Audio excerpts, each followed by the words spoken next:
शिवपाल सिंह यादव नहीं बल्कि उनके बेटे के बारे में बात करेंगे। जी हां, आदित्य यादव के बारे में बात करना चाहेंगे। बीजेपी से शिवपाल सिंह यादव के बेटे आदित्य के जुड़ने की खबरें अब सामने आ रही है, लेकिन आपको बता दें अभी कंफर्मेशन नहीं मिली, बल्कि शिवपाल पूरी तरह से तैयार है, क्योंकि उन्होंने अपने बेटे को प्रस्ताव से आगे अभी फिलहाल बढ़ने नहीं दिया है।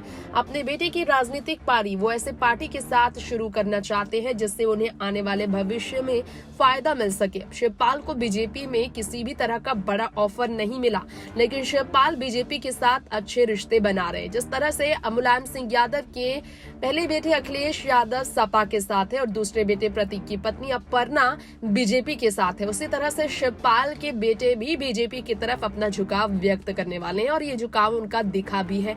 तो चलिए आपको बता दें, शिवपाल की बीजेपी फिलहाल कैबिनेट का पद दे सकती है, ये बताया जा रहा था, लेकिन आपको ये बता दें कि उनके बेटे को कहीं बीजेपी एडजस्ट कर सकती है, ये बताया जा रहा है। बीजेपी के लिए फायदा का सौदा होगा या नहीं, ये तो इस वक्त कहना गलत है, लेकिन आपको ये जरूर बताना चाहेंगे कि अखिलेश यादव शिवपाल के बेटे पर भी ध्यान नहीं दे रहे हैं। अपनी राजनीति वो चमका रहे हैं, लेकिन अखिलेश का गुट असहज होता है जब भी योगी जी शिवपाल की तरफ झुकते हैं। चलिए आपको ये भी बता दें, अखिलेश यादव नहीं चाहते कि उनके दल से बीजेपी किसी बड़े नेता को तोड़कर समाजवादी पार्टी के कुनबे में आंतरिक कलह का संकेत दे, लेकिन शिवपाल को वो कुछ कह भी नहीं कर रहे हैं और ऐसे में शिवपाल उनके खिलाफ कोई बयान भी ना दे, ऐसा हो नहीं सकता। लगातार सपा के खिलाफ वो बयान दे रहे हैं, तो अपने बेटे को वो ऐसी गलती नहीं करने देंगे कि वो सपा के साथ जुड़े, जहां पर अखिलेश यादव अपने आप को ही सबसे आगे रखने वाले हैं।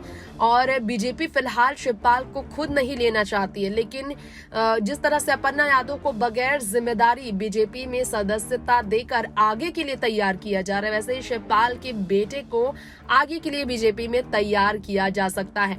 अगर शिवपाल बीजेपी में आते हैं तो कई तरह के चर्चा होंगे, क्योंकि बीजेपी पर शिवपाल ने कई आरोप लगाए, लेकिन ऐसे कई नेता हैं जो कि बीजेपी से हटकर आए। अब आपको बता दें कि स्वामी प्रसाद मौर्य की अगर बात की जाए तो स्वामी प्रसाद मौर्य ने बीजेपी छोड़कर सपा ज्वाइन किया, लेकिन उनकी बेटी बीजेपी की तरफ रही। ऐसे तमाम नेता हैं जिनका बीजेपी और सपा के साथ जुड़ाव रहा है एक ही घर से, इसीलिए शिवपाल के बेटे को लेकर ये उम्मीदें बढ़ती ही नजर आ रही है।